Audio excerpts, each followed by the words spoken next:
중간고사가 끝난 날이었어. 우리들은 괜스레 들떠 있었어. 딱히 갈 곳이 있는 건 아니었지만 후련한 마음에 다들 수다를 떨고 있었지. 그때 친구 중 한 명이 말했어. 얘들아, 정집 갈래? 완전 유명한 만신이라서 사람들이 많이 간대. 나는 심드렁했지만 친구들은 모두 만장일치로 합의를 하고는 유명하다는 신당으로 가게 되었어. 도착한 신당은 과연 소문처럼 아주머니 몇 분과 남자들 몇 명이 기다리고 있었어. 그때였어. 안쪽에서 카랑카랑한 목소리가 들려왔어. 거기 있는 너희들 다 안으로 들어와. 우리들은 쭈뼛쭈뼛 안으로 들어갔어. 신당 안에는 날카로운 인상의 할머니가 있었어. 아마도 용하다는 만신인 것 같았어. 만신은 나를 보더니 이런 말을 했어. 이마에 십자가 긋는 게 왜 왔어? 하지만 한 가지만 말해줄게. 너는 오늘 밤 자정이 지나기 전에 귀신을 보게 될 거야. 누가 불러도 절대 뒤돌아보지 마. 그리고는 친구에게도 기이한 말을 했어.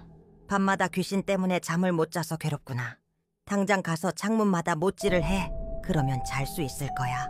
더욱 이상했던 건 친구의 행동이었어. 갑자기 벌떡 일어나더니 밖으로 뛰쳐나갔어.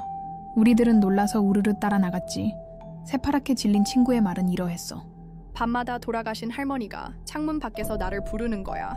그러면서 문을 열어달라고 애원하는데 미칠 지경인 게 내 방이 3층이라는 거야. 그러면서 친구는 정말 못을 박아야겠다면서 황급히 가버렸어. 남겨진 친구들도 괜히 심란한 마음에 다들 돌아갔지. 나도 집에 돌아와서는 무료하게 휴대폰을 보다가 집 앞에 있는 편의점에 음료수를 사러 나갔어. 만신의 말이 생각났지만 요즘 세상에 무슨 귀신 타령이냐고 생각하며 편의점 쪽으로 걸어갔지. 편의점 앞에는 노숙자처럼 보이는 한 남자가 머리를 숙인 채 주저앉아 있었어. 낡은 한복을 입고 있는 남자에게선 지독한 악취가 났어. 마치 고기가 썩는 듯한 냄새는 숨쉬기가 힘들 정도였지. 나는 불쾌한 기분이 들어서 편의점에 가지 않고 집으로 돌아가려고 했어. 그때 괴이하고 오싹한 목소리가 들렸어. 가지마. 가지 말라며 애원하는 목소리는 너무나도 섬뜩했어. 나는 만신의 말이 생각나서 끝까지 뒤돌아보지 않았어. 그리고는 집 앞에 도착해서 안도했어. 그 순간 편의점 아저씨의 목소리가 들렸어. 학생, 음료수 계산은? 나는 대답하려고 뒤돌아섰어. 그곳에는 징그러운 그 남자가 귀까지 찢어진 입으로 웃고 있었어. 여러분의 구독과 좋아요는 큰 힘이 됩니다. 고3 수능을 망친 것이 뭐 그리 대단한 일이라고 어머니는 대성통곡을 했어. 나는 화도 나고 민망하기도 해서 짐을 챙겨서 집을 뛰쳐나갔어. 생각해보면 정말 나란 인간은 답도 없긴 해.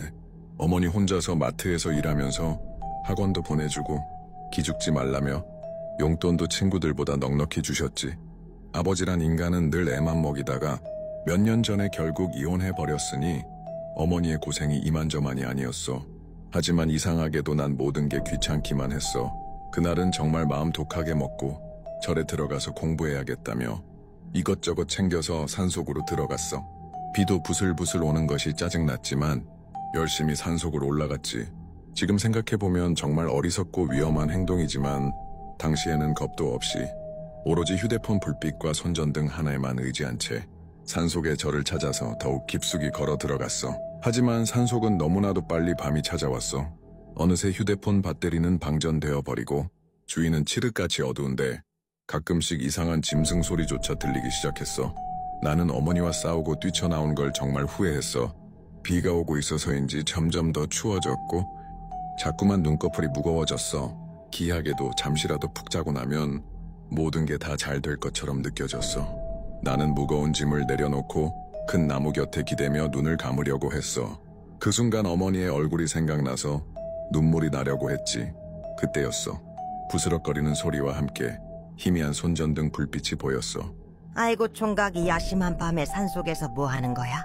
나는 그 목소리가 너무 반가워서 연신 고맙다며 고개를 숙였지. 할머니는 이런 깊은 산속에서 밤을 보내면 아무리 젊은 사람이라도 갑자기 죽을 수도 있다고 했어. 그러면서 자기 집으로 가자고 했어. 할머니의 집은 아주 가까이 있었는데 이런 산속 깊은 곳에 집이 있다는 것이 기이했어. 할머니를 따라 들어간 방에는 작은 촛불 하나만 어두침침하게 켜져 있었는데 방 한켠에는 자물쇠로 잠긴 방문이 있었어. 그때 할머니가 이런 말을 했어. 우리 영수가 나가보라고 했어. 우리 영수가 젊은이랑 나이가 같거든. 그러면서 할머니는 나를 쳐다봤어. 그 순간 나는 기절할 뻔했지. 할머니는 눈알이 없었어. 반쯤 썩어서 일그러진 얼굴은 시체의 모습이었어. 그때 자물쇠가 채워져 있는 방문이 열리고 있었어. 영수야, 친구가 왔어. 어서 나와. 방문 안에선 기이한 형체가 기어서 나오고 있었는데 지독한 악취에 나는 점점 눈꺼풀이 무거워졌어. 다음날 눈을 떴을 때는 무덤만 두 상구가 있었어. 여러분의 구독과 좋아요는 큰 힘이 됩니다. 벌써 아버지가 돌아가신 지도 3년의 세월이 지났어. 나는 아버지가 언제인가 우리 곁을 떠난다는 생각을 단 한 번도 한 적이 없었어. 그만큼 아버지에 대한 의존감이 남달랐지. 하지만 결국 아버지도 삼도천을 건너가셨고 그 슬픔은 말로 표현하기 힘들 정도였지. 조금 더 잘할 걸, 조금 더 자주 찾아뵐 걸. 5만 가지 후회와 상심이 밀려와서 나는 밥도 먹지 않고 잠도 잘 수가 없었어. 장례식장에서 너무나도 심하게 통곡하는 나를 보고 누군가 말했어. 울지 말거라. 너무 울면 망자가 떠나가지를 못해. 그리고 너무 울면 귀신이 스며들어서 크게 상심할 일이 생기는 거야. 하지만 나는 오열을 멈출 수가 없었어. 아버지가 이 세상에 없다니. 이 세상에서 유일하게 나를 위해 준 아버지를 더 이상 볼 수 없다니. 그 슬픔을 견딜 수가 없었어. 결국 나는 울다가 혼절하고 말았어. 주위의 사람들은 혼절에서 깨어난 내게 아버지의 염습한 후의 모습을 보지 말라고 했어. 하지만 나는 그럴 수가 없었어. 아버지의 마지막 모습을 어떻게 안 볼 수가 있냐고 했지. 입관이 시작되고 아버지의 모습을 보고는 너무 놀라고 말았어. 나무 토막처럼 차갑고 딱딱한 몸에 수의를 입고 하얗게 분칠한 얼굴은 살아생전 인자한 아버지의 모습은 전혀 보이지 않았어. 나는 그 모습이 또 슬프고 억장이 무너져서 비통함에 젖었지. 남동생은 무섭다며 입관실에 들어오지 않았어. 어릴 때부터 겁이 많았던 동생이라서 이해는 되었지. 아버지의 장례가 끝난 후에도 나는 마음을 잡지 못해서 온몸이 시름시름 아프고 만사가 귀찮고 꿈에선 아버지를 만났어. 꿈속에서의 아버지는 아무 말도 없이 물끄러미 나를 쳐다봤어. 49제가 다가온 날 밤이었어. 나는 여느 때와 마찬가지로 TV를 켜두고는 무료하게 앉아 있었지. 그때였어. 안방과 화장실 사이에 있는 파우더룸으로 나가는 방문이 쓱 열리더니 앙상한 손가락이 보이는 거야. 나는 눈앞의 상황이 믿기지 않아서 눈만 껌뻑거리고 있었어. 그리고는 방문이 완전히 열리더니 돌아가신 아버지가 나타났어. 수의를 입고 염습을 한 끔찍한 모습으로 마치 나를 안으려는 것처럼 팔을 벌리고 다가왔어. 그 순간 짙은 향냄새와 형용할 수 없는 죽음의 냄새가 훅 풍겨왔어. 나는 엄마라고 고함을 질렀고 죽은 아버지의 괴이한 모습은 어느새가 사라졌어. 고함 소리를 듣고 달려오신 친척 할머니는 내일이 49제라서 아버지가 살아생전 가장 사랑했던 딸을 보러 왔어. 이제 다 잊고 다시 행복하게 살라고 왔어. 정 떼려고 말이야. 그래야 산 사람이 살 수 있는 거야. 여러분의 구독과 좋아요는 큰 힘이 됩니다.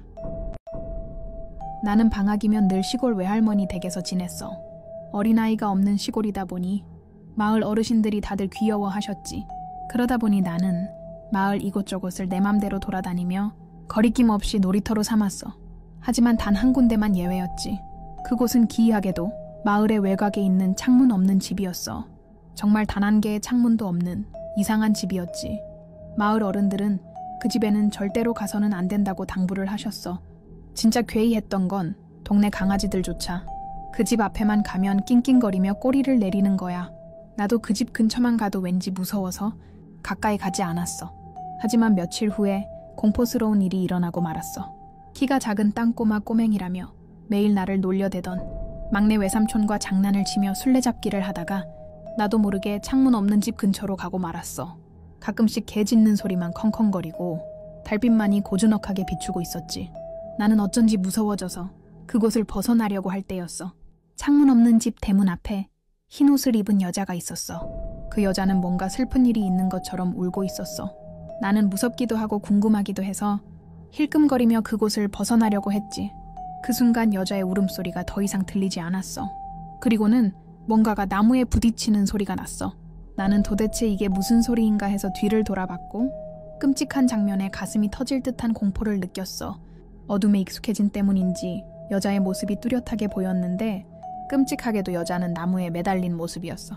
그리고 울음소리라고 들었던 건 여자가 숨이 막혀 괴로워서 내는 캑캑거리는 소리였던 거야. 여자의 혓바닥은 배꼽까지 늘어져 있었고 찢어진 입에서는 새빨간 피가 흐르고 있었어. 가장 무서웠던 건 여자의 눈알이 새까만 검정색이었다는 거야.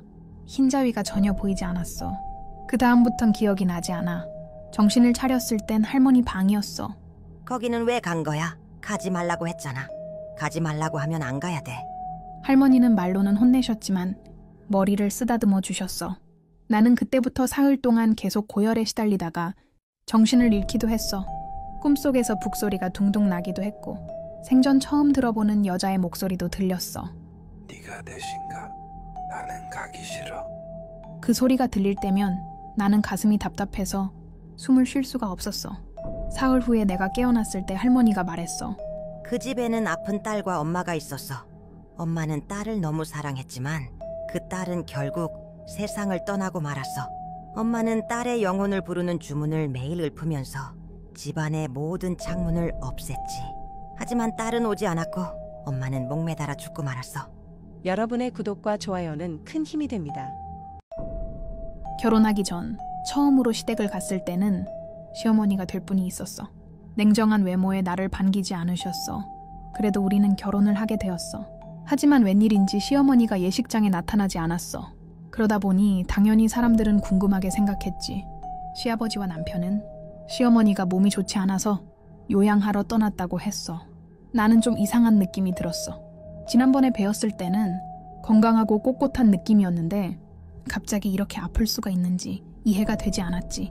하지만 무섭고 괴이한 일은 곧 일어나고 말았어. 신혼여행을 다녀온 후 우리는 혼자 계신 시아버지에게 갔어. 시아버지는 식사를 제대로 하지 못해서 애를 먹고 있었어. 할 수 없이 우리는 당분간만 시댁에서 같이 지내기로 했어. 직장 생활을 하면서 살림을 하기가 쉽지는 않았어. 더군다나 능숙하지 못한 음식 솜씨가 마음에 들지 않아서 시아버지는 자주 화를 내곤 했어. 반찬이 이게 뭐냐? 사람 먹는 음식 맞아? 나는 괜히 서러워서 점점 우울해졌어. 더욱 힘들었던 건 냉정한 남편의 태도였어. 시아버지가 나를 세워두고 잔소리와 폭언을 해도 못 본 척하는 거야. 나는 도저히 참을 수가 없어서 남편에게 화를 내면서 물었어. 나는 이해가 안 돼. 아버님이 뭐라고 하시면 아니라고 해줘야 되는 거 아니야? 하지만 남편은 아무 말도 하지 않고 외면했어. 나는 그제서야 무언가가 이상하다고 느껴졌어. 그리고 더욱더 견딜 수가 없었던 건 화장실에서 나는 소름 끼치는 소리였어. 아무도 없는 화장실에서 갑자기 물소리가 났어. 때로는 샤워기에서 물이 쏟아지기도 하고 물에 젖은 발자국 소리가 거실에서 들리기도 했어. 나는 기이한 사실을 남편에게 말했지만 믿어주지 않아서 혼자서 견디기가 너무 힘들었어. 결국 나는 외할머니와 어머니에게 이 사실을 말했어. 아무래도 너희 시댁 화장실에서 무슨 일이 있었나 보다. 그걸 알아봐. 외할머니는 화장실에서 사달이 났다면 무조건 그 집에서 나와야 된다고 했어. 옛날부터 주방과 화장실에 귀신이 스며들면 그 집은 폐가망신한다고 했어. 무조건 나와야 한다. 알았지? 친정에서 돌아온 날 밤이었어. 화장실에서 또 물소리가 나고 여자의 울음소리가 들렸어. 나는 너무나도 무서웠지만 눈으로 확인하기 위해서 문을 열었어. 그곳에는 한 여자가 무릎을 꿇고 욕조에 얼굴을 넣은 채 컥컥거리고 있었어. 나는 비명을 질렀고 여자가 뒤돌아서 나를 봤어. 물에 퉁퉁 부은 얼굴에 새빨간 눈동자. 죽은 자의 얼굴 시어머니의 모습이었어. 죽은 여자는 남편과 아들의 외면과 학대를 견디지 못하고 화장실에서 스스로 목숨을 끊었다. 여러분의 구독과 좋아요는 큰 힘이 됩니다. 내게는 얼마 전에 세상을 떠난 사촌동생이 있었어. 그 아이는 정말이지 너무나도 호감이 가는 아이였어. 선한 눈매에 착한 성격을 가진 대학생이었지. 하지만 언젠가부터 그 아이는 이상한 말을 하기 시작했어. 형, 저기 창문 밖에서 여자가 자꾸 손을 흔들어요. 하지만 창문 밖에는 아무도 없었어. 그도 그럴 것이 4층 창문에서 손을 흔드는 것은 말이 되지 않았지. 처음에는 동생이 장난을 친다고 생각했어. 하지만 시간이 갈수록 동생은 괴이한 말을 했어. 밤늦게 횡단보도를 건널 때에도 그 여자가 나타나서 자기를 쳐다보고 있고 집에서도 책상 앞에 앉아있으면 같이 가자는 괴이한 여자의 목소리가 들린다고 했어. 나는 그럴 때마다 피곤해서 그런 거라고 괜찮다고 했지만 찜찜하고 섬뜩한 느낌이 들기 시작했어. 동생은 날이 갈수록 점점 기이해졌어. 밥도 잘 먹지 않고 잠도 자지 않으면서 무언가 골똘히 생각을 하는 것처럼 보였지. 할머니는 그런 동생을 보고 걱정을 하셨어. 저 애가 아무래도 가서는 안 될 곳에 가서 삿된 것을 붙여서 왔나 봐. 큰일이야, 큰일. 할머니는 결국 큰 스님에게 도움을 청했어. 큰 스님은 동생을 보자마자 말했어. 혹시 베가나 흉가 그런 곳에 간 적 있나? 그러자 동생이 말했어. 네, 동아리 모임을 폐교해서 했어요. 그리고 그때 친구가 실수로 거울을 깨뜨렸는데 거울이 깨지는 순간에 여자애 찢어지는 비명이 들렸어요. 그러자 큰 스님은 걱정을 하면서 사람의 목숨을 빼앗는 귀신 살귀가 붙었어. 거울에 붙어있던 살귀가 튀어나와서 괴롭히는 거야. 그러면서 큰 스님은 동생을 데리고 산속에 있는 법당으로 가셨어. 그리고 동생은 1년 가까이 소식이 없었어. 나는 걱정이 되었지만 하루하루 살다 보니 자연스레 잊게 되었지. 어느 날이었어. 동생에게서 긴 메시지가 와 있었어. 형, 사실 형에게 말 안 한 게 있어요. 그 여자가 3년 후에 생일날 제가 죽는다고 했어요. 형, 나는 어쩌면 좋을까요? 무서워요, 형. 동생은 외롭고 무섭다며 힘들어했어. 나는 동생을 데리고 집으로 돌아왔지만 동생은 가끔 멍하니 창밖을 내다보았지. 어디론가 가야 된다고 중얼거렸어. 정신 차려, 네가 대체 왜 이러니? 할머니와 나는 동생이 너무 걱정이 되었어. 동생이 떠난 그날은 이상한 날이었어. 동생은 평소와 달리 밥도 잘 먹고 할머니와 이야기도 하면서 기분이 좋아 보였어. 그리고는 자신의 방에 들어가서 다시는 올 수 없는 먼 길을 떠나버렸어. 그날 이후로 난 동생이 자꾸만 보여. 어서 오라고, 빨리 오라고 말이야. 여러분의 구독과 좋아요는 큰 힘이 됩니다. 오늘도 어머니는 온몸이 아프다며 눈물바람을 하고 있었어. 매일 아침 눈만 뜨면 어머니의 목소리에 나는 시달려야 하지. 어머니의 기분은 그때그때 달라서 맞춰서 행동하기가 힘들었어. 더군다나 어머니의 우울감이 더 깊어진 건 내가 사업을 그만두고 쉬면서 시작되었어. 나는 최선을 다해서 열심히 살았지만 모든 것이 다 마음대로 되지 않았어. 사업을 그만하게 되니까 가족들도 나를 외면하고 떠나버렸어. 나는 결국 어머니 곁에 있게 되었지. 어머니의 끝없는 한탄과 원망은 그때부터 시작되었어. 어머니는 나의 모든 것을 미워했어. 일하러 나가지 않는 아들을 어머니는 용납할 수가 없었어. 어머니는 한평생 아버지의 경제력으로 전혀 고생하지 않았고 아버지가 돌아가신 이후에도 어머니는 남겨진 재산으로 풍족하게 생활했어. 나는 너무나도 지쳐서 어머니에게 단 한 달만이라도 쉬고 싶다고 했어.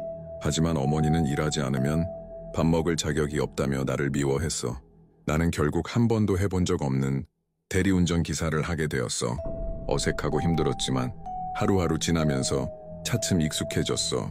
처음엔 손님을 찾지 못해서 진땀을 흘리기도 했지만 시간이 지날수록 시야가 넓어져서 손님을 찾는 일뿐만 아니라 길거리에 다른 사람들도 눈에 들어오기 시작했어. 일을 마치고 매일 새벽에 귀가할 때였어. 터덜터덜 피곤해서 걸어가다 보면 캄캄한 새벽임에도 기이한 여자가 있었어. 여자는 흰 한복을 입고 있었는데 앉은 채로 고개를 푹 숙이고 있었어. 여자를 처음 본 날은 별 이상한 사람이 다 있다 생각했지만 그 다음 날도 그 자세 그대로 있는 여자를 보고는 어쩐지 섬뜩하고 무서웠어. 한편으론 어디가 아픈 사람인가 생각도 했어. 이봐요, 혹시 어디 아픈 건가요? 여자는 대꾸하지 않고 고개를 숙인 채 가만히 있었어. 나는 별일 없나 보다 생각하고 발걸음을 옮기려고 했어. 그때 여자가 얼굴을 들고 나를 쳐다봤어. 나는 까무러칠 뻔했어. 여자의 얼굴은 시체의 얼굴 딱 그것이었어. 움푹 패인 시커먼 눈자위 속에 기이하게 번뜩이는 새빨간 눈동자로 나를 올려다봤어. 내가 왜 죽어? 내가 왜 죽어? 괴이하고 소름 끼치는 목소리로 중얼거리며 나를 붙잡으려는 것처럼 팔을 뻗는 거야. 이 요망한 거, 죽었으면 저승으로 가야지 내 아들한테 해코지를 해? 어머니의 쩌렁쩌렁한 목소리가 들렸어. 나는 안도했고 어머니를 보는 순간 울컥한 마음이 들었어. 기괴한 여자는 사라지고 없었어. 여러분의 구독과 좋아요는 큰 힘이 됩니다. 20년이 지난 오래전 일이야. 하지만 너무나도 섬뜩한 일이라서 도저히 잊히지 않는 일이기도 하지. 그날은 만삭의 아내가 아기를 낳기 위해 시골에 있는 처갓집에 머물고 있었어. 나는 회사를 마치고 아내의 산후 미역국을 끓이기 위해서 큼지막한 소고기 덩어리를 자전거에 싣고 열심히 처가로 향했어. 가난한 살림살이였지만 아내와 아이를 보기 위해 열심히 처가로 갔어. 처가에 거의 다다랐을 때는 벌써 해가 기울어서 사방이 어둑해졌어. 처가로 가는 길목에는 큰 나무가 있는데 그곳에서 목을 매단 여자가 있었다는 소문이 있어서 나와 아내는 그곳을 지나갈 때면 늘 오싹했어.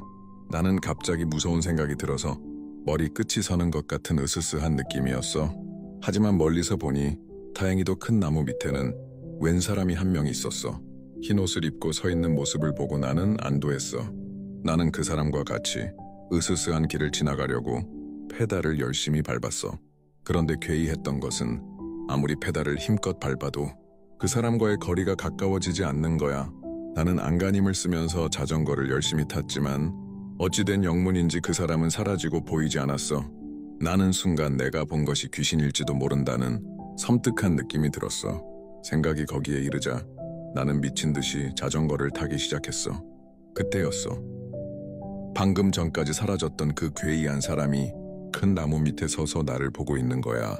남자인 줄 알았던 사람은 가까이서 보니 여자였어. 입가에는 침이 질질 흐르고 있었고 흰 자위가 보이지 않는 시커먼 눈알은 마치 나를 잡아먹기라도 할 것처럼 공격적이었어. 나는 거의 제정신이 아니었지만 그저 살기 위해서 페달을 밟고 그 오싹한 여자 곁을 지나가려고 몸부림을 쳤어. 하지만 나는 아무리 애를 써도 귀신 같은 여자의 곁을 지나갈 수가 없었어. 나는 온몸에서 진땀을 흘리며 뒤를 돌아보니 귀신 같은 그 여자가 자전거를 붙잡고 있었어. 나는 비명을 지르며 더 페달을 세게 밟았지만 자전거는 꼼짝도 하지 않았어. 그 여자는 나를 잡아먹기라도 하려는 것처럼 벌건 입술을 핥으며 시뻘건 침을 줄줄 흘리고 있었어. 그러더니 그 여자가 갑자기 자전거 뒤쪽을 유심히 바라보는 거야. 소고기 덩어리에서 나는 피냄새를 맡고는 미친 듯이 기괴한 소리를 지르기 시작했어. 나는 그 틈을 타서 거의 실성한 사람처럼 처가로 자전거를 타고 달렸지. 사위가 오지 않자 걱정하던 장모님은 대문 앞에서 나를 보고는 소리를 쳤어. 자전거 뒤에 있는 소고기를 던져버려. 어서! 나는 소고기를 던지고는 그대로 기절해버렸어. 그 여자는 추운 겨울날 굶어서 죽은 걸귀였다고 장모님이 말했어. 여러분의 구독과 좋아요는 큰 힘이 됩니다. 안개가 자욱한 늦은 밤이었어. 우리들은 모닥불을 앞에 두고 두런두런 이야기를 나누고 있었지. 그날따라 붉은 달이 떠올라서 분위기가 기가 막히는 날이었어.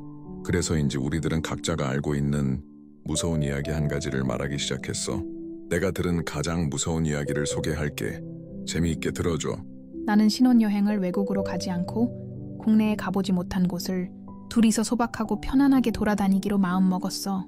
물 좋고 공기 좋은 조용한 곳을 찾아다니다가 경남의 진주성에 가게 되었어. 옛성의 고즈넉한 풍취가 아주 마음에 들었어. 이곳저곳을 돌아다니다 보니 어느새 해가 지고 저녁때가 되어서 우리는 선악산 아래의 식당에서 밥을 먹게 되었어. 맛있는 나물밥을 먹으며 이런저런 이야기를 나누는 우리에게 식당 주인 아주머니가 갑자기 이상한 말을 했어. 혹시 자집원이세요? 그러면 오늘은 산을 넘지 말고 내일 아침 일찍 떠나는 게 좋을 것 같아요. 우리는 뜻밖의 상황에 마주보며 웃었어. 무슨 전설의 고향도 아니고 말이야. 우리의 반응을 본 주인 아주머니는 말을 이어갔어. 10여 년 전에 신혼부부 한 쌍이 붉은 달이 뜬 밤에 선악산을 넘어가다가 차 사고가 나서 신부는 그 자리에서 죽었고 남자만 살아남았어요. 그때부터 붉은 달이 뜬 밤이면 선악산을 넘어가는 젊은 남녀가 반드시 큰 사고를 당하고 나니 오늘 밤은 여기서 지내고 내일 아침 일찍 가세요. 우리는 잠시 망설였지만 워낙에 겁도 없고 귀신 따위는 믿지 않아서 그냥 출발하기로 했어. 그러자 주인 아주머니는 한숨을 쉬더니만 이거라도 갖고 가요. 어떤 경우에도 뒤를 돌아보지 말고 조심해서 가요. 그러면서 주머니를 2개 주었어. 빨간 주머니에는 팥, 파란 주머니에는 소금이 들어있다고 했어. 우리는 붉은 달이 검붉은 핏빛으로 물들인 산속을 천천히 지나갔어. 나는 그런 기이하면서도 소름 끼치게 아름다운 풍경은 처음이었지. 산속의 모든 것이 다 핏빛 검붉은 색이었어. 그때였어. 눈앞에 큰 나무 아래 하얀 원피스의 여자가 있었어. 여자는 길고 검은 머리카락을 찰랑거리며 우리에게 손을 흔들었어. 우리는 차를 세워서 여자를 태워가야 하나 잠시 고민을 했지. 하지만 그 순간 여자의 썩은 얼굴이 붉은 달빛에 드러났어. 너무나도 흉측하고 징그러운 여자의 얼굴을 보고 난 알 수 있었어. 붉은 달빛 아래에 그 여자 귀신이 나타난 걸 말이야. 여자는 차문을 열려는 섬뜩한 행동을 했어. 나는 극도의 공포감에 비명조차 나오지 않았어. 여자는 어느새 차의 선루프 위에 엎드려서 열려는 행동을 했어. 나는 심장이 터질 듯한 공포를 느꼈어. 그때 식당 주인 아주머니가 준 팥과 소금이 생각났지. 2편에 이어집니다. 지금 생각해보면 참 특이한 후임이 있었어. 얼굴에 점이 있어서 잘 잊히지 않는 얼굴이기도 했지만 더 특이했던 건 나중에서야 알게 된 사실이지만 그가 용하다고 소문난 박수무당이었다는 거야. 내가 복무했던 최전방 부대는 오래전부터 입에서 입으로 전해지던 동초 괴담이 있었어. 하지만 실제로 봤다는 이도 있어서 부대에서는 동초라는 말을 잘 하지 않았어. 동초란 게 사실은 경계선을 왔다 갔다 돌아다니면서 순찰하는 일이었거든. 최전방 부대의 폐쇄적 특성상 괴담 하나 정도는 필연적으로 생길 수밖에 없었어. 하지만 기묘하고 괴이한 일은 결국 생기고 말았어. 그날은 동초 근무를 박수무당인 후임과 상병 한 명이 서게 되었어. 새로 들어온 이병이 박수무당인지 전혀 몰랐던 상병은 이병에게 겁을 주려고 노래를 부르기 시작했어. 엄마, 나 없다고 울지 마. 박수무당인 이병은 느낌이 좋지 않았어. 짙은 음기와 기분 나쁜 귀기를 느끼게 되었지.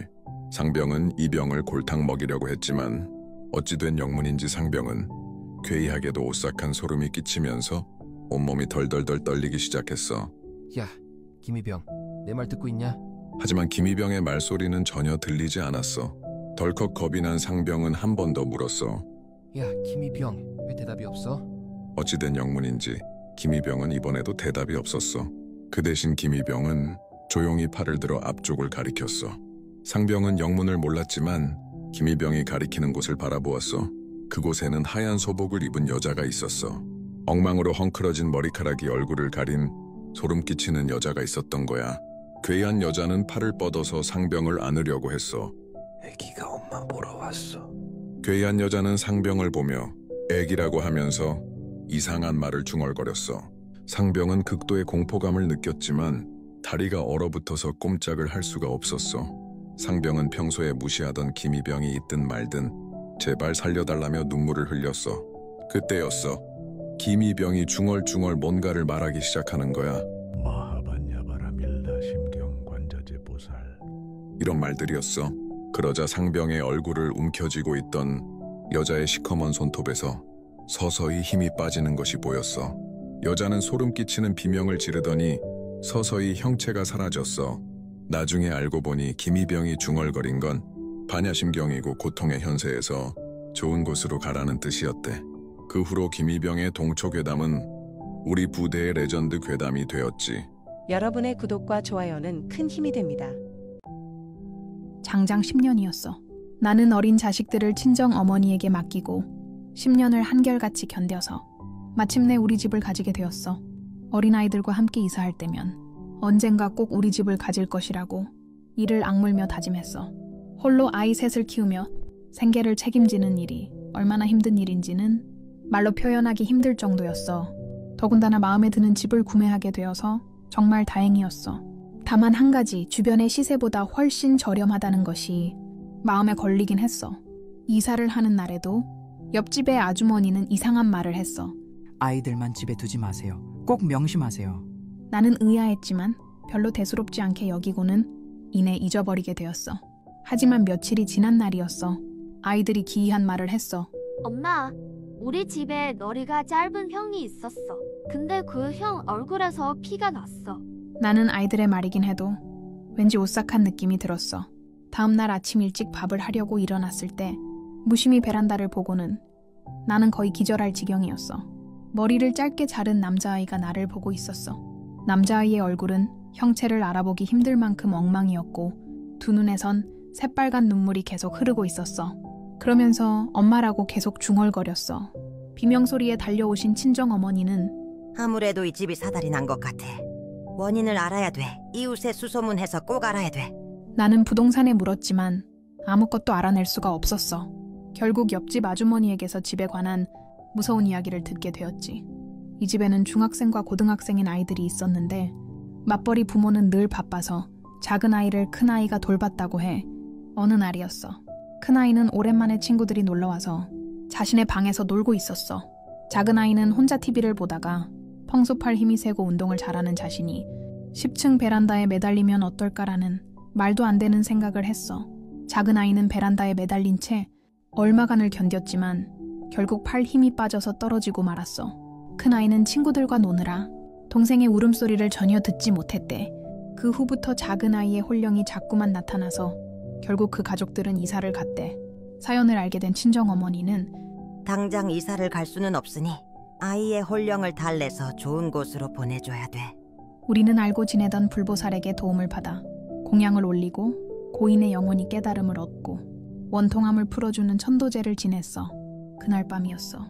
꿈속에서 그 아이는 미소를 지으며 내게 고개를 숙였어. 죽음은 영원한 안식이 아니라 새로운 여정의 시작이야, 플라톤. 여러분의 구독과 좋아요는 큰 힘이 됩니다.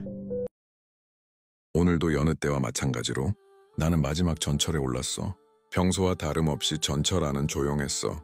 꾸벅꾸벅 졸고 있는 나이든 중년의 아주머니와 내 또래의 대학생 2명이 다였어. 각자 이어폰을 끼고 무표정하게 앉아있던 사람들은 시간이 조금 흐르자 다들 눈을 감고 있었어. 얼마나 지났을까? 깜빡 졸았던 나는 화들짝 놀라서 눈을 떴어. 다행히 아직 목적지에 도착하지 않았는데 모두들 깊은 잠에 빠진 것처럼 보였지. 그러고 보니 나 역시 깊은 잠에 빠졌다가 코를 찌르는 괴이한 냄새에 눈을 뜨게 되었어. 이게 도대체 무슨 냄새야? 나는 강렬한 향 냄새 때문에 머리가 빙글빙글 돌아가는 것 같았어. 그때였어. 전철의 문이 스르륵 열리더니 마치 술에 만취되어서 걸음을 잘 걷지 못하는 것처럼 보이는 남자가 불쑥 들어오더니 그 자리에 쓰러져 버리는 거야. 나는 어찌할 바를 몰라서 당황하고 있었어. 일단 쓰러진 남자를 흔들어 보려고 할 때였어. 그 자는 사람이 아니야. 손대면 안 돼. 중년의 아주머니가 작은 목소리로 말했어. 젊은 총각, 여기는 몇 년 전에 사고로 죽은 망령들이 올라타는 마지막 역이야. 그러니 못 본 척하고 눈 감고 있어야 돼. 절대로 눈을 보지 마. 침 삼키는 소리마저 크게 들릴 만큼 공포스런 시간이 지나고 있을 때였어. 도각도각 하이힐 소리가 나더니 내 앞에서 멈추는 거야. 하이힐을 신고 있는 발에선 시뻘건 피가 흐르고 있었어. 나는 아주머니의 말이 생각나서 눈을 감고 여자의 얼굴을 보지 않으려고 애를 쓰고 있었어. 다리가 아파, 다리가 아파. 없어, 다리가 없어. 여자는 다리가 아프다며 계속 중얼거렸어.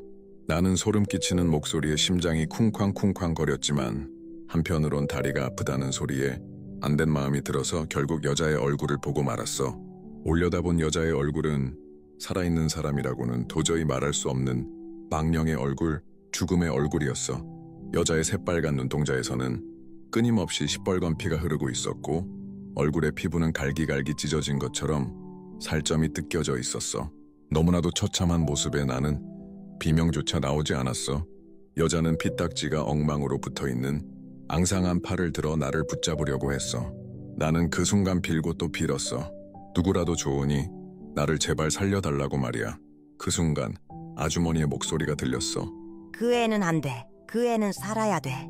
나는 정신을 잃었고 다시 깨어났을 때는 전철 안에는 아무도 없었어. 그들은 정말 사고로 억울하게 죽은 귀신이었을까? 여러분의 구독과 좋아요는 큰 힘이 됩니다.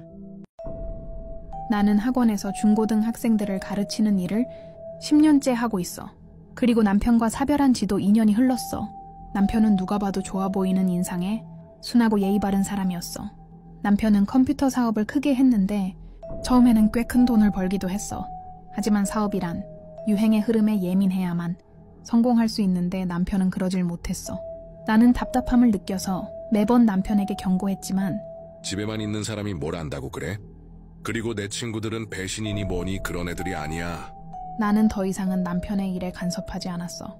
남편의 거듭되는 실패에 나는 두려움을 느끼게 되었어. 아이들과 함께하는 생계를 더 이상은 남편에게 기대할 수 없다는 걸 알게 되었어. 나는 아무에게도 말하지 않고 차근차근 준비를 했어. 전공 공부를 더 열심히 하면서 학생들을 가르칠 준비를 마쳤지. 처음에는 시간제 알바로 강사를 시작했어. 남편에게 말했을 때는 코웃음을 치면서 세상 무능한 당신이 뭘 한다고? 어휴, 밥이나 해. 나는 자존심이 상했지만 이를 악물었어. 그리고 몇 년의 시간이 더 흐른 후에 남편은 모든 걸 잃고 빈털터리가 되었어. 그 많던 친구들도 다 떠나가 버리고 아무도 없었어. 하지만 나는 학원 사업이 매년마다 더욱 번창하게 되었지. 왜냐하면 이유는 간단했어. 나는 남을 믿지 않았고 피 한 방울 섞이지 않은 타인은 절대로 믿어서는 안 된다는 게 나의 생각이었거든. 그러다 보니 학생들에게 최선을 다해서 강의를 하되 더 이상의 감정이입은 절대로 하지 않았어. 학생들 사이에선 차갑고 이성적인 강의로 유명해져서 사업이 더욱 번창하게 되었지. 남편과 나는 더욱 멀어지게 되었고 남편은 거의 매일 낚시터로만 돌아다녔어. 나는 남편에게 아무런 관심이 없었어. 어느 날 아침이었어. 남편은 갑자기 피를 토하며 쓰러졌고 허망하게도 세상을 떠나버렸어. 남편의 방에선 자신의 유골을 바다에 뿌리는 산분장으로 해달라는 유서가 있었어. 남편은 아마도 자신의 생명이 얼마 남지 않았다는 걸 알았었나 봐. 나는 남편의 유언대로 바닷물에 유골분을 뿌려주려고 했어. 하지만 친정어머니가 강하게 반대를 했어. 이거사, 망자가 분명히 꿈에 나타나서는 춥다고. 구해달라고 널 괴롭힐 거야. 나는 친정어머니의 말이 신경 쓰였지만 남편의 마지막 유언이어서 결국 산분장으로 장례식을 치렀지. 하지만 그날부터 어머니의 경고처럼 죽은 남편은 매일 꿈에 나타났어. 온몸에서 물이 뚝뚝 떨어지며 처량하고 한스런 눈으로 나를 내려다보았지. 나는 어머니와 함께 남편의 산분장을 치른 곳에 가서 제사를 지내고 진심으로 그의 명복을 빌었어. 그가 자주 입던 따스한 스웨터를 3번 흔들며 그의 명복을 빌었어. 그날 밤 남편은 그 스웨터를 입고 미소를 지으며 나타났고 더는 나에게 나타나지 않았어. 일본 최대 고스트 스팟 중에 하나인 오가 프린스 호텔에 일본인 친구와 가게 되었어. 일본의 고스트 스팟은 상상 이상으로 무섭고 괴기한 곳이 많았지. 원래는 공동묘지였던 곳을 허물고 그 위에 호텔을 지었다고 하니 귀신들의 원한이 깃든 것은 당연한 일이야. 친구와 함께 도착한 오가 프린스 호텔은 어둑하게 해가 저물기 직전이어서 그런지 소름 끼치는 적막함과 귀기가 느껴지는 섬뜩한 곳이었지. 나는 친구와 둘이서 천천히 호텔 안으로 들어갔어. 바닥과 벽은 낙서와 깨어진 유리 조각으로 엉망이었고 주위가 완전히 어두워지자 손전등으로 비춰보는 호텔은 예상보다 훨씬 무서웠어. 오컬트를 좋아하는 일본인 친구도 위층으로 올라가기를 주저했어. 그도 그럴 것이 일본에서는 오가 프린스 호텔에 들어간 자는 반드시 죽는다는 괴이한 저주가 전해져 왔기 때문이었지. 친구와 내가 잠시 주저하는 순간이었어. 어디선가 바닥에 유리 조각을 밟는 소리가 들렸어. 우리는 얼음처럼 딱딱하게 굳어져서 서로를 바라보았어. 정말 소문처럼 오가 프린스 4층에서 투신한 여자가 피칠갑한 모습으로 나타날지도 모른다는 공포감에 휩싸여서 다리가 떨리기 시작했어. 우리는 움직이지 않고 가만히 있다가 위층으로 더 이상 올라가지 않고 호텔 밖으로 나가려고 했어. 그때였어. 물방울이 똑똑 떨어지는 소리가 나면서 남자들의 두렁거리는 목소리가 들려왔어. 친구와 나는 그 소리가 지하에서 나는 걸 알게 되었지. 하지만 귀신 소리라기엔 너무나도 보통의 남자들 목소리여서 우리는 공포감으로 다리가 후덜거렸지만 지하로 내려가서 확인하기로 했어. 하지만 지하는 캄캄한 적막감에 휩싸여 아무도 없었어. 우리는 누가 먼저랄 것도 없이 거의 실성한 사람처럼 뛰어 올라갔지. 숨을 헐떡이며 다시 1층으로 올라온 우리는 거의 정신이 나갈 만큼 놀라고 말았어. 그곳에는 맨발의 온몸에서 피비린내와 썩는 냄새를 풍기는 여자가 있었어. 얼굴은 거의 형체를 알아보기 힘들 만큼 엉망으로 깨진 모습이었어. 그러면서 허리가 부서진 것처럼 구부정하게 옆으로 굽은 모습은 공포 그 자체였지. 히도이 와시. 여자는 억울하다고 계속 중얼거리면서 우리에게 다가왔어. 과연 오가 프린스 호텔은 소문처럼 살아있는 사람은 절대 들어가서는 안 되는 죽음의 공간, 망령의 공간이었어. 죽음은 끝이 아니야. 단지 다른 세계로의 문을 열 뿐이야. 셰익스피어. 여러분의 구독과 좋아요는 큰 힘이 됩니다. 이른 아침 등굣길에 봤던 공터에 버려져 있던 녹슬고 오래된 철제 캐비닛이 하루 종일 신경 쓰였어. 왜냐하면 어머니는 쓸모있다고 생각되면 무조건 집으로 가져와서 내 방에 넣어두는 기이한 버릇이 있기 때문이야. 나는 그때마다 화를 내고 난리를 쳤지만 어머니의 기이한 버릇은 그대로였어. 학교를 마치고 집으로 돌아왔을 때 내 방문을 벌컥 열어보니 걱정한 대로 녹슬고 오래된 철제 캐비닛이 있었어.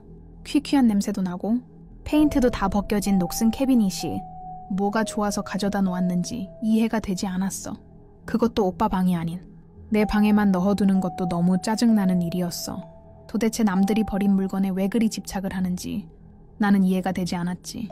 퀴퀴한 냄새가 나는 캐비닛이 너무 꼴보기 싫어서 테이프로 여러 번 밀봉을 한 뒤에야 나는 잠들 수가 있었어. 한밤중이 되었을 때 녹슨 캐비닛이 끼익하고 열리는 소리가 나는 거야.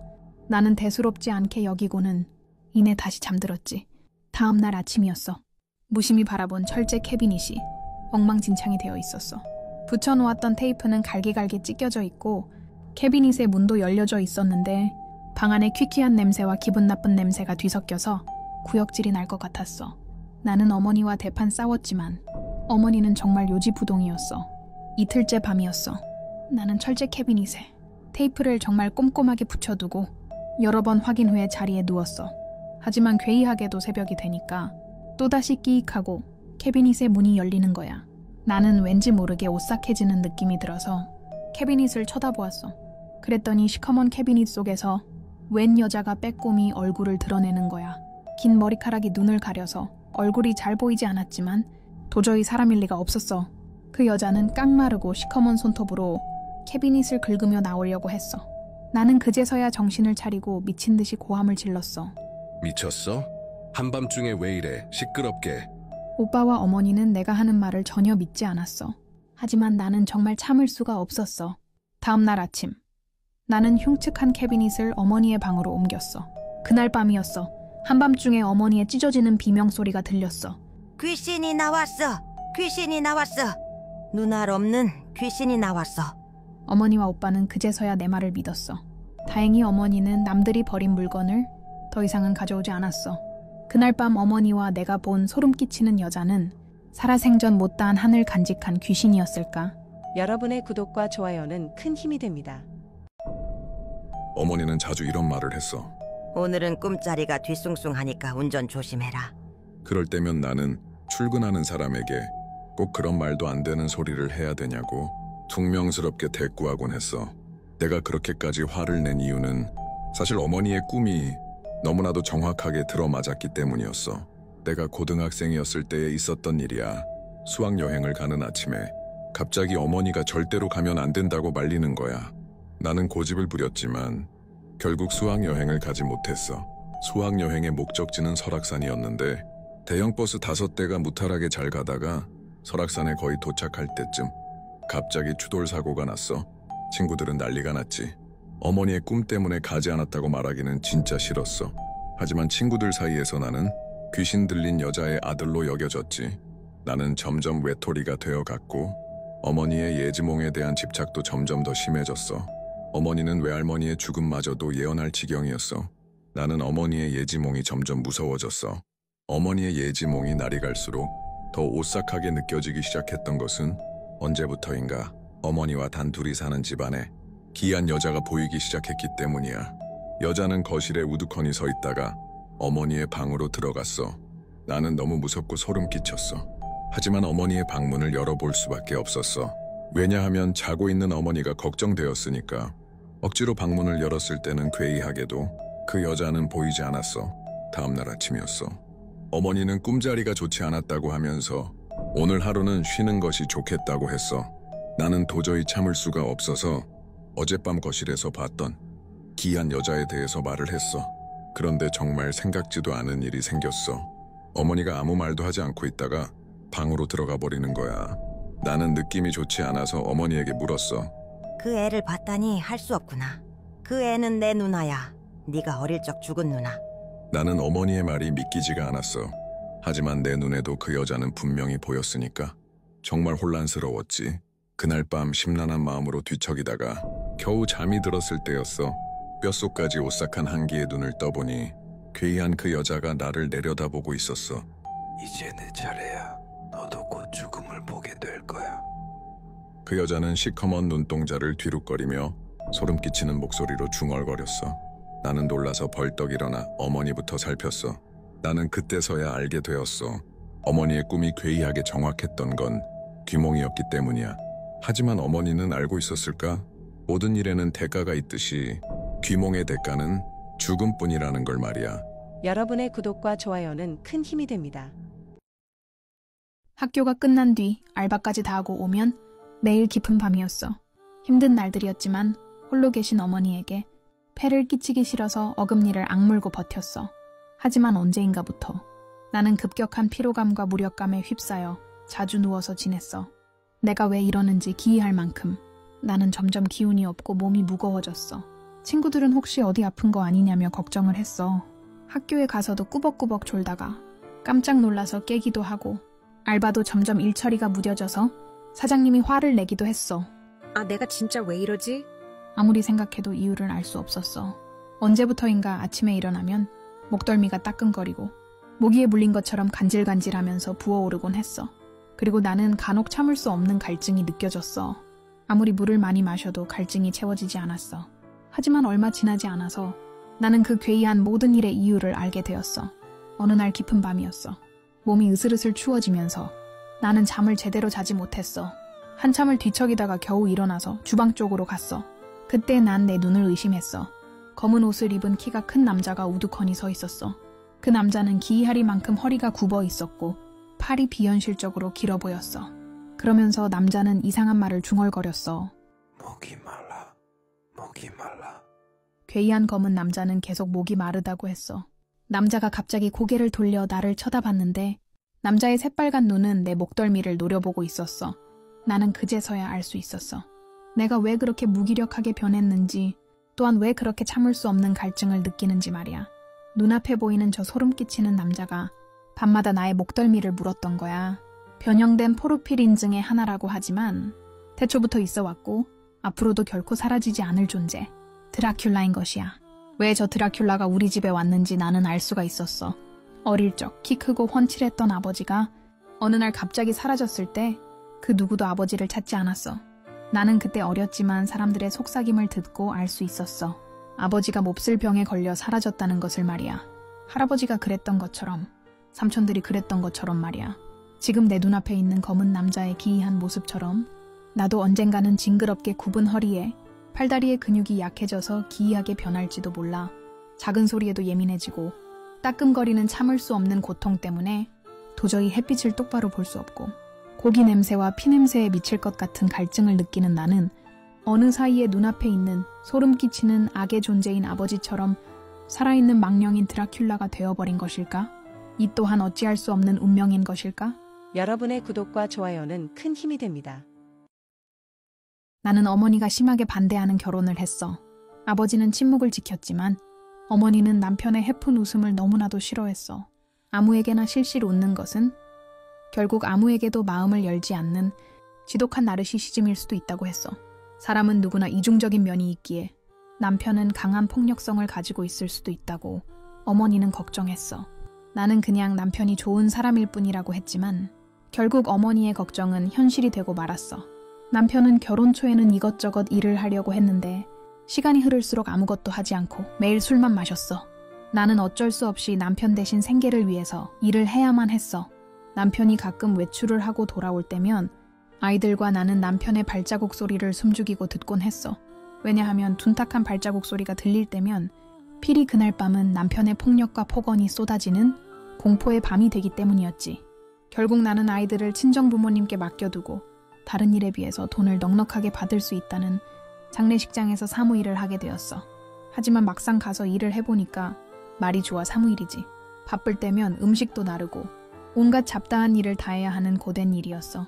나는 산다는 것이 이렇게나 힘든 것이란 걸 비로소 알게 되었어. 그래서인지 나는 나날이 무력감이 깊어져서 살아야겠다는 의욕도 사라지고 멍에 있기 일쑤였어.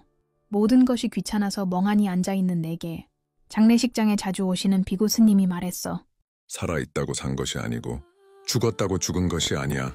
신가물로 태어난 팔자이긴 하나 망자를 배웅하는 장례 지도사를 해보면 어떨까 합니다. 나는 비구 스님의 말처럼 쉽지 않은 선택이었지만 결국 장례 지도사의 길을 가게 되었어. 처음으로 염습을 하는 날이었어.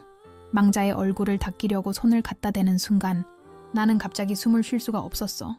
목이 막혀서 죽을 것만 같았지. 가슴을 움켜쥐고 몸부림치는 나를 보며 다들 난리가 났어. 결국 난 정신을 잃었고 눈을 떠보니 병원이었어. 내가 처음으로 염습하게 된 그 죽은 여자는 기가 막히게도 떡을 먹다가 목이 막혀 혼자서 몸부림을 치다가 죽은 거였어. 두 번째 염습을 하려는 순간에도 나는 망자에게 빙의되어 하염없이 눈물이 났어. 아무도 없이 혼자서 쓸쓸히 삶을 마감해야 하는 그 절대 고독이 너무나도 고통스러워 눈이 짓무르도록 울었어. 어느새 귀신이 빙의되는 장례지도사가 있다는 소문이 퍼져서 장례식장에는 사람들로 북적이게 되었어. 나는 정말 비구스님의 말처럼 망자를 배웅해야 하는 팔자이기에 이렇게나 고단한 삶을 살아야만 했던 것일까? 정말 운명이란 있는 것일까? 여러분의 구독과 좋아요는 큰 힘이 됩니다. 어릴 적이었어. 우리 집에 가끔 들러서 기도를 해주시던 비구니 스님이 내게 말했어. 나는 운명의 외로움이 깃들어 있어서 고독할 거라고 말이야. 부모님은 듣기 싫어했지만 이 아이는 내가 데려가마. 외로운 운명이 집에 있는 건 좋지 않아. 알겠지? 나는 말 한마디 못하고 시골 할머니 댁으로 가게 되었어. 나는 서럽고 분해서 혼자서 훌쩍거렸지. 오빠와 남동생은 내게 아무런 관심도 없었어. 결국 나는 할머니의 손을 잡고 시골에 도착했지만 할머니만 있는 시골집은 어린 나를 더 울적하게 했지. 그러다 보니 나는 점점 더 말수가 적고 내성적인 아이가 되었어. 할머니는 늘 바빠서. 나는 하루 종일 혼자서 온 마을을 돌아다니면서 놀았어. 할머니는 나에게 별다른 간섭을 하지 않았어. 다만 내가 절대로 가서는 안 되는 집이 딱 한 군데 있긴 했어. 그곳은 서울에서 살다가 건강이 좋지 않아서 시골에 내려왔지만 결국 시름시름 앓다가 세상을 떠나버린 서울 언니네 집이었어.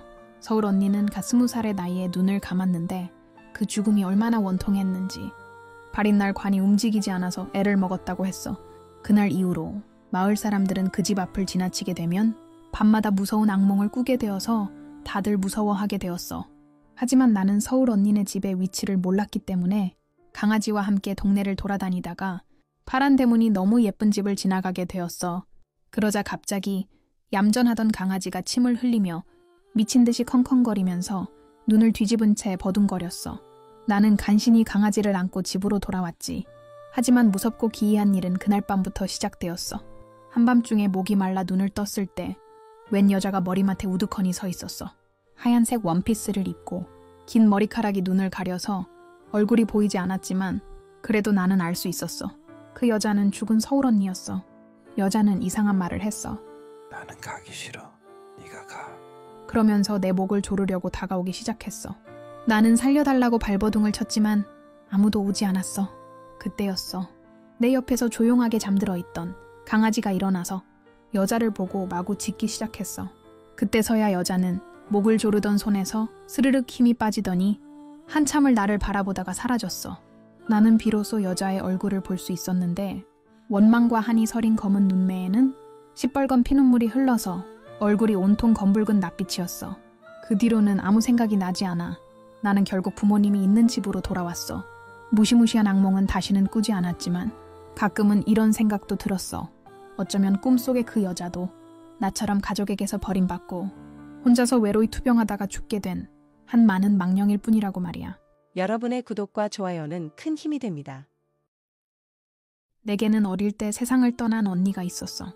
1살 차이의 언니는 얼굴도 무척이나 예뻤고 부모님께도 남달리 효심이 깊어서 어른들의 칭찬을 한 몸에 받곤 했어. 하지만 불의의 사고로 언니는 세상을 떠나고 말았어. 그 충격이 너무나도 컸던 탓인지 어머니는 정신을 놓고 말았어.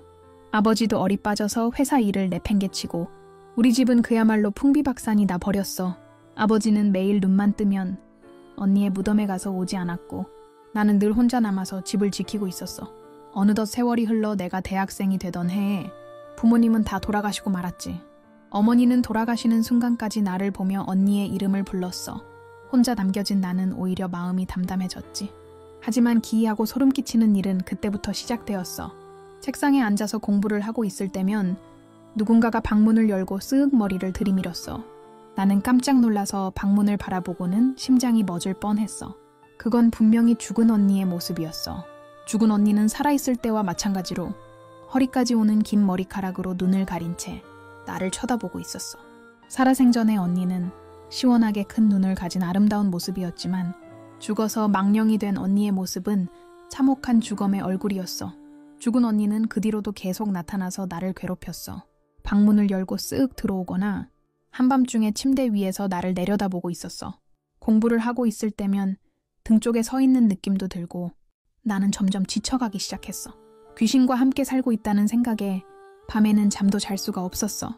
나는 가장 친한 친구에게 고민을 털어놓고는 도저히 무서워서 집에 갈 수가 없다고 울먹였어. 그러자 고민하던 친구는 자신의 집 근처에 있는 절에 가보지 않겠냐고 했어. 친구와 내가 간 절에는 비구니 스님 한 분이 잡초를 다듬고 있었어. 비구니 스님은 뒤도 돌아보지 않고 있었는데 이상한 말을 하는 거야. 왜 그랬어? 언니한테 왜 그랬어?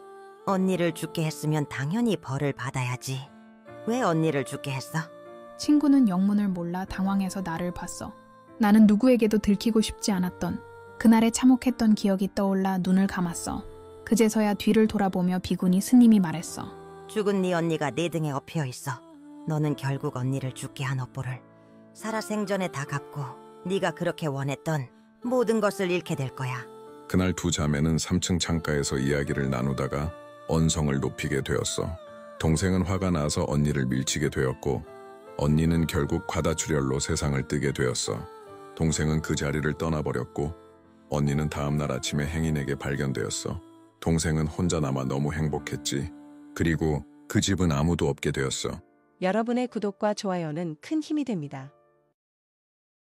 할머니와 어머니는 늘 앙숙이었어.